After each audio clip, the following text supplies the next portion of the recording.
This landmark book described how the Liberal Party, apparently unassailable after their 1906 landslide, went into decline less than a decade later, never to lead a government again. The reasons, as Dangerfield set out, went far beyond parliamentary arithmetic. This was a ruling class failing to understand the pressures of the new century suffragism, the trade union movement, and Irish nationalism. This depiction of downfall of perhaps the original citizens of nowhere offers a lesson for today's politicians in how a ruling class can be undone by contemporary events, and how establishment parties can be brought down by failing to change with the times. In Defense of Politics by Bernard Crick, 1962. Politics, in its rawest form, is dirty, venal, messy, conflictual, imperfect, and that, according to this significant text of the 20th century, is how to do it properly.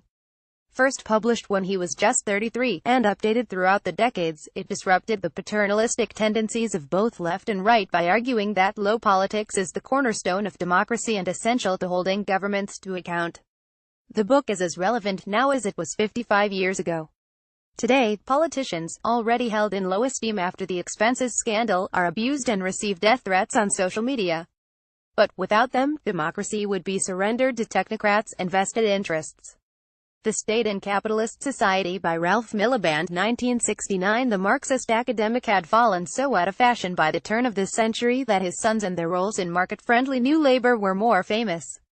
But Miliband Sr. warned more than 30 years earlier that a failure to tame the markets would lead to the increasing domination of key sectors by a relatively small number of giant firms, and that equality would never be achieved with a ruling class dominant across society.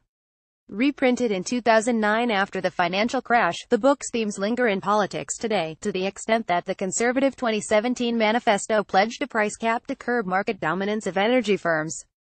Conservative Party leader Margaret Thatcher gets a kiss from Petticoat Lane stallholder Lou Pickle on the 12th of April, 1979, as she continues to woo the working class on the general election campaign trail. Photograph rolls press popper Getty Images. The Politics of Thatcherism by Stuart Hall, 1983. In coining the term Thatcherism in January 1979, even before Margaret Thatcher entered Downing Street, Hall recognized that her impending victory would mean more than simply a swing of the electoral pendulum to the right to be followed by a swing back left, but that she would change politics and society. In this collection of essays from Marxism Today, Hall blamed the left, including the trade union movement, for losing the trust of the working class and creating the conditions for Thatcher's landslide. The left's response, Hall argued, should be to offer something beyond politics, leading on environmentalism, gay rights and multiculturalism, setting the context for creating new labor. Whitehall by Peter Hennessy, 1989. If all the other books on this list are about the turbulence and upheaval of political parties' fortunes, this is about the fixed point that provides continuity throughout what Hennessy calls the permanent government of the civil service. It is a lively account of the history of Whitehall and the tension and marriage between civil servants and ministers based on the former journalist and academic's extensive contacts and meticulous research. But there is also relevance today. While Hennessy advocates Whitehall reform, he defends the constitutional propriety of the civil service, which must act as a check against free-range politicians, something later challenged by the Tony Blair government's obsession with special advisors and attempts to politicize Whitehall. The State Wherein by Will Hutton, 1995. After more than a decade of Thatcherite free market reforms, the then Observer economics editor set out a vision for stakeholder capitalism in which the interests of employees and the public, rather than just shareholders and executives, should be given priority for the benefit of wider society. The book became a bestseller. Tony Blair, as Prime Minister in waiting, embraced these ideas in speeches when he pledged to serve for the many not the few, but went cool on the concept of greater regulation of markets under pressure from Gordon Brown, who was nervous about upsetting the city. And so it came to pass. The seismic impact of the 2008 financial crash highlighted the dangers of laissez-faire markets Hutton had warned about 13 years earlier. The first four British Fame MPs, Paul Boateng, Bernie Grant, Keith Vaz and Diane Abbott, were all elected in 1987. Here they are in Blackpool the following year during the debate on the creation of separate black sections within the Labour Party, at the party's annual conference. Photograph PA Political Recruitment Gender, Race Class in the British Parliament by Pippa Norris Joni Lewandowski, 1995. If it feels like women and ethnic minorities are poorly represented now, in 1995 there were just 60 female MPs, 9.2% of the total, and 6 from a black or ethnic minority background, less than 1%. This book, the first audit of UK representation for 25 years, argued that social bias of the political elite favoured wealthier white men. Labour had already decided to impose all-women shortlists, which would, in 1997, double the number of female MPs. The inclusion of this text has an extra significance because, outside biographies and diaries, there are remarkably few political books written by women or people of colour.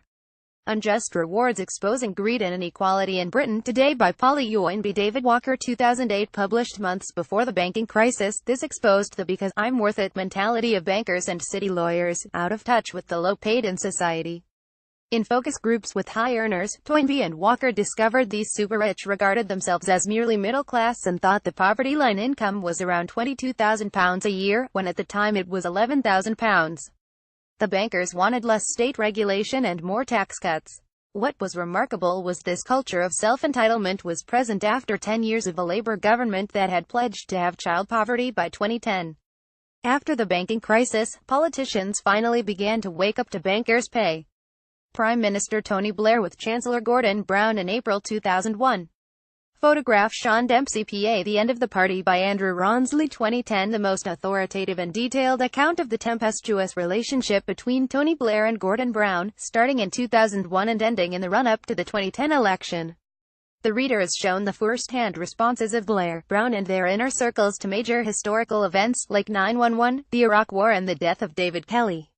While electoral defeat for Brown was already on the cards by early 2010, this book exposed damaging revelations about bullying inside Number 10 which hung over his campaign. 7 years on, with Jeremy Corbyn consolidating his grip on the Labour Party, it now also reads as an obituary for New Labour. After the coalition A Conservative Agenda for Britain by Kwasi Kwarteng, Priti Patel, Dominic Raab, Chris Skidmore, Liz Truss 2011 Barely a year into the coalition government, a group of newly elected Conservative MPs set out an agenda for the new right as distinct from the alt-right, which sought to break away from Cameronism and bring economic liberalism and Euroscepticism up to date, arguing for free schools to be able to make a profit, tax cuts and a greater role for the private sector in the NHS. The book was viewed by David Cameron's circle at the time as the work of ambitious upstarts, but read today it is a foreshadowing of how the Conservative Party has shifted right and embraced Brexit. Jane Merrick is a former political editor of The Independent, and a freelance journalist. This is part of The Observer's 100 political classics that shaped the modern era. Please leave suggestions below of books that inspired and shaped your political consciousness, and we'll round up the best in next week's Observer.